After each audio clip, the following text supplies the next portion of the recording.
So a scripture reading this morning from the Acts of the Apostles, the 16th chapter. And so listen now, friend, for the word of the Lord.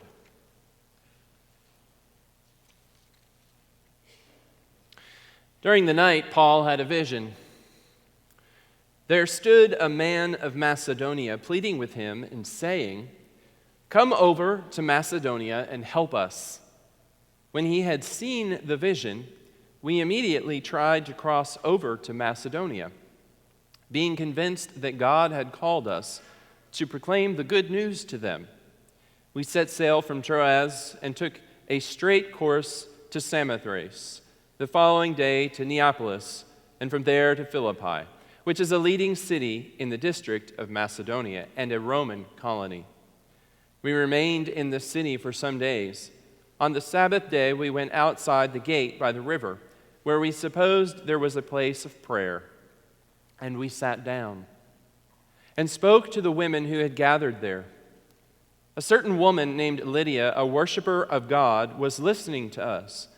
She was from the city of Thyatira and a dealer in purple cloth. The Lord opened her heart to listen eagerly to what was said by Paul.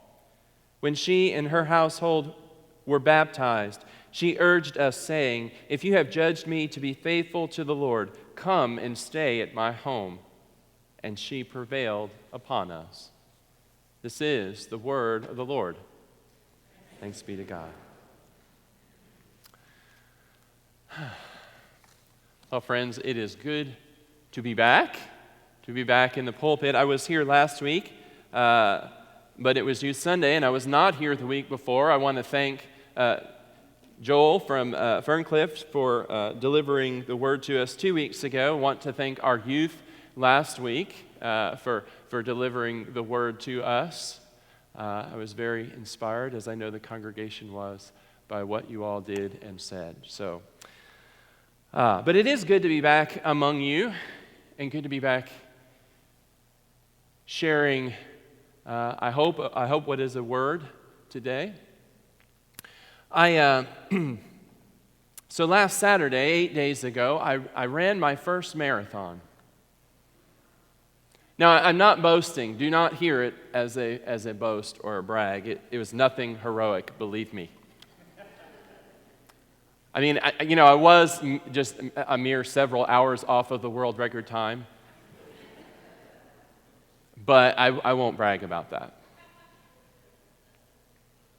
Actually, it was a very interesting experience. It was the Nashville Marathon, and there were about 40,000 runners. It was amazing. I'd never been in something that large, in a running event that large. And so it's very interesting. As you can imagine, there were not only a lot of runners then, but there were a lot of people on the streets cheering on the runners. If they were, friends or family of runners, or they just were interested in running or events like that. So, and they just wanted to be outside. So there were a lot of people on the streets and cheering for us. And it's really interesting having people cheer for you when you're going through something like that. Being an object of spectators like that, when you feel that way, is rather interesting. It's encouraging for sure. It's very encouraging having people cheer for you like that. But it's also odd because, you're struggling to breathe and it's hard to just put one foot in front of the other and you don't really feel spectator worthy. You figure you probably look awful and miserable because you feel awful and miserable. And here are these people cheering you on. And I don't know, I kind of figured it would be like having people cheer for you when you're having a tooth pulled. There's another interesting phenomenon about it. There were signs. So folks who would come and wave a sign for a loved one that goes by. And sometimes they were inside jokes and we didn't really get them. But some of the jokes were some of the signs were really funny. Some of them were really inspirational or encouraging. One of my favorites was, it said, "This is the worst parade I've ever been to." I really liked that one. But I noticed this interesting thing happened with the signs. I'd read a sign in the first couple miles, and then a couple miles later, I'd see somebody with the same sign. I'm like, wow, they had the same idea. And then a few miles later, I'd see it again, and I think, well, the miles are really starting to get to me. And I come to realize that what these people did was they'd be like at mile 2 in the race, and we'd go by, and because the course kind of zigzagged, they'd duck out this way and go a couple blocks over and be ready for when the race comes by again and be there with the same signs. And so literally, we saw some of the same signs, 5, 6, 8, 10 times on the course because these were people that were going along the whole way to support their loved one. It was quite amazing, but very, very, very curious. And we live in a spectator culture. So it's odd to be on the other end of that. But, right now, it's not just sports, but in the sports world, it's going on all the time, right? We have networks devoted to it all the time. And right now, it's basketball, hockey playoffs, it's Major League Baseball is in full swing. I know so many of you are greatly excited about that. But it's not just for sports fans, this spectator culture we have. I mean, my wife and oldest love Dancing with the Stars, right? It's a spectator sport, if you will. And then we have, this political season that we're walking through. It's odd, but it seems like every presidential election feels more and more like a spectator sport, doesn't it? And we have tabloids and rumor mills and magazines and countless TV insiders and internet chat rooms and forums, all feeding our culture's obsession and addiction with spectating, with watching, observing other people live their life, and often live their life getting it completely wrong. Right? I mean, how many celebrities are there today who have no discernible talent except for the fact that they are gossip-worthy? Why are they celebrities? Because we like to watch them. We are a spectator culture. Why? Why? Why is it that way? How have we gotten that way? I want to set that aside for just a moment because we're getting actually a bit of that going on here in Acts. We get a glimpse of the race that's being run in the early church. See, Acts is really a continuation of Luke's gospel. Scholars call it Luke Acts. It's really just one work. For the purpose of the New Testament, when they put the canon together, they split it into 2 works so that we could read it that way. We could read the 4 Gospels or see them together and then have Acts separate. But Acts is a continuation of Luke's gospel, and it starts with the early church after Christ ascends to heaven. And so we have Peter, we have the other apostles now gathering together, and they're going out into the world to baptize and share the good news with all of the world. And it's exciting. It's heady stuff. It's challenging stuff. They meet opposition. They stand up to the people who crucified Jesus.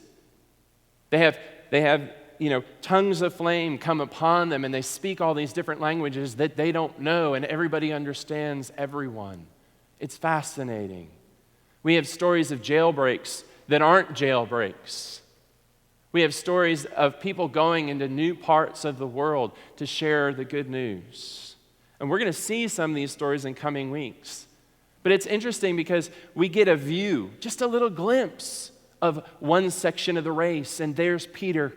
And then we jump ahead in the course, just like those spectators with the signs. We jump ahead a couple blocks, and then we get a view of Stephen being stoned but forgiving those who are persecuting him, just like Jesus.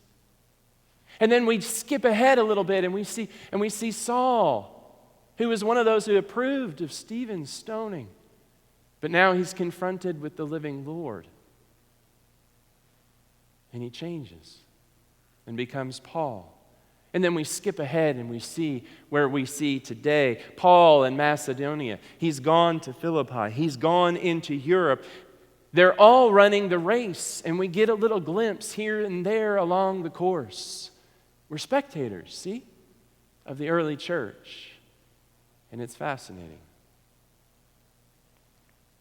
And so, Paul does go into Philippi. And we have the first European convert to Christianity, we have Lydia.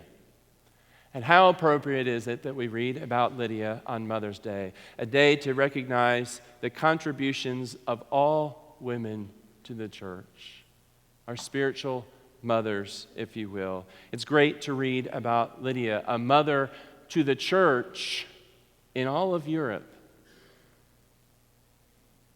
We see the spiritual gifts that God gave the individual actors. Paul, who had a sense of discernment and boldness after he has the dream, he follows it to a new place. Lydia, who's open to receive the truth from God and who has a social status and the ability and wisdom to share the gospel with those in Philippi. But that's not all that we see in Acts. We see so many great stories, so many amazing stories. I'm convinced, honestly, we don't read Acts enough in the church. And so we're going to spend a little bit of time in Acts, like I said, throughout this month. And I love Acts. You can probably tell. But the glimpse of the church in its glory, it's just amazing. We see in Acts 2, this is the church, all who believed were together and had all things in common. They would sell their possessions and goods and distribute the proceeds to all as any had need. That's amazing. People joining the church, just giving up their things and saying, sell this. That's no longer who I am. I've joined the church. This is something new. I'm a new person. Take these things and use them as you need. That's amazing. Or later in that same verse when it says that the church, they had the goodwill of all the people. That's not an easy task in the church to have the goodwill of all the people, is it? It's amazing if you think about it. Or in Acts 16:5, the churches were strengthened in the faith and increased in numbers daily. Not regularly, not monthly, not weekly, daily. Their numbers increased. This is amazing, amazing stuff that's happening in the life of the church. And I love Acts. It's a glimpse of the church as I, for one, long for it to be. We get to watch this. But here's my question for you today. Why just watch? Why don't we get to run too? I'm wondering today, why do we spectate? Why is ours a spectator culture as it is? I have some theories. I think for the most part, we like to escape our lives. We like to be amused. We like to be entertained. And we kind of get a little bit addicted to that. We don't know what else to do. Well, let's turn on the TV and see what's going on, or look at our phones and see what's happening in the world, right? Some entertainment, some amusement. But I think it goes further than that. I think there are times when we fear that our lives don't have meaning. Maybe our lives are dull. Maybe our lives are meaningless, and we need to connect vicariously with our heroes, our idols, and through them have some meaning, some purpose, some value. But we don't need that. We don't need to live through somebody else, somebody on some sports team or somebody out in Hollywood. We have our own race to run. And then it's amazing. It's amazing what God will call us to do if we're willing and ready. If we'll put one foot in front of the other, it is amazing. One look at the Bible will tell us that. See, because I think we forget when we allow ourselves just to be viewers of the story in Acts, that this is our story. The story of Acts, the story of the early church, is the story of us. It is our church ongoing. It doesn't end 2,000 years ago when the book of Acts supposedly ends. Our story is a continuation of that story. In fact, that story is how our story begins. and it is a beginning. We follow the same Savior as Peter. We are led by the same Spirit as Paul. We have the same salvation and worldly influence as Lydia. The story of Acts isn't some view of the church back in the good old days. The story of Acts is the story of our church. Church of power and strength and holiness and salvation. And so I encourage you, friend, run your race. No matter where in the race you are, no matter if you're just getting started or if you think you're approaching the finish line, run it. Run your race. The great news is you don't do it alone. Jesus goes with you, and we do it together as a church. Nobody's alone in this. We're all together. And so the next couple of weeks, we're going to talk more about what it means to run our race. How do we do that? How do we continue the story of the first century church in the 21st century? We'll do that next week and the following couple weeks, looking at the book of Acts. And I hope you'll join us and be as excited about it as I know I am. Amen, friends.